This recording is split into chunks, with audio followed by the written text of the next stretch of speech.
We are following developing news out of northeast Minneapolis this morning, where police say a man started a fire that left both him and a woman in critical condition. Crews called to the home in the 2900 block of Taylor just before 7 this morning on an unknown trouble call. When they arrived, they found a woman with burns across the street from a home that was on fire. Shortly after, a man with burns was found at a different location. Police saying the two knew each other. Our Mary McGuire is also on that scene gathering details. There's a news conference going on right now.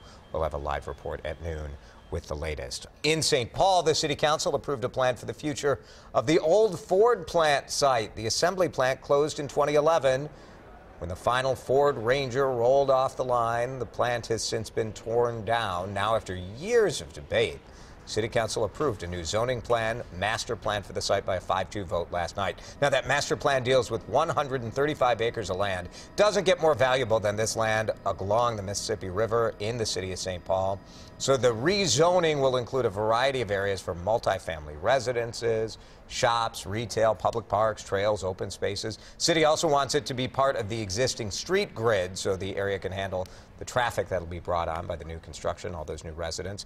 But the existing neighborhood, of course, many of those folks have concerns about the traffic it would bring to an area they say is already congested. I'm a supporter of the plan for multiple reasons. Those reasons range from having our city be at the forefront of climate change mitigation and combating sprawl, economic reasons of expanding our tax base, and the need for more housing in our community. We're not appreciative of the density that you're going to introduce into the neighborhood, and I don't care about these traffic studies there. You can make numbers say whatever you want them to. And believe me, 7,000 people come into that neighborhood. Traffic is going to be a nightmare. The character of the neighborhood is going to be ruined.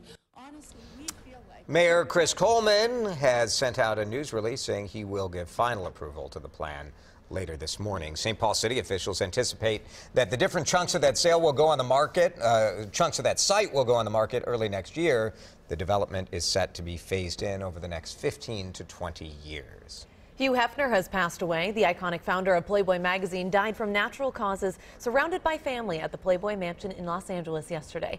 Hefner was born in Chicago in 1926. In 1953, with just $8,000, he published the very first issue of Playboy. It featured a nude photo of Marilyn Monroe. Hef would go on to embody the fantasy that he helped create, continuing into his later years in L.A. Hugh Hefner is survived by his wife, Crystal, 3 sons, and a daughter. He was 91 years old. Republicans in Washington are defending President Donald Trump's plan to reform taxes, which shrink the existing 7 tax brackets into just 3, and it nearly doubles the standard deduction for most Americans. Republicans say the plan will cut taxes for the middle class. Democrats insist that that's not the case, claiming the plan favors the rich. It also calls for slashing the corporate tax rate from 35% to 20%. WCCO chief political reporter Pat Kessler joins us now. And Pat, so this happens a lot, but Republicans are saying one thing, Democrats the other. The GOP says the plan will cut taxes for the middle class, and Democrats insist that that's not the case. So which is it? Well, would it be okay if I say they're both right and they're both wrong? I mean, that's where this is. This plan actually does a little bit cut some taxes for the middle class, but what the tax cut giveth, the tax hike increaseth, it taketh away. So this is something where there is going to be a very tiny tax cut for the middle class, including taking away some of the deductions, but adding what you can take for personal deductions on your taxes. Now, here in Minnesota, it might mean a slight tax increase. What the Democrats are saying is that this is going to be a huge tax windfall for businesses and wealthy people, and that's probably true. So we don't know exactly where this is going. And part of this tax plan, which I looked over again this morning, says to be determined. When they say how it's going to work, it says to be determined. So what are you supposed to believe? Yeah, and it's the changes in the tax code will result in more economic stimulus and blah, blah, blah. Everybody wants tax reform. Right. But does everybody want a tax cut?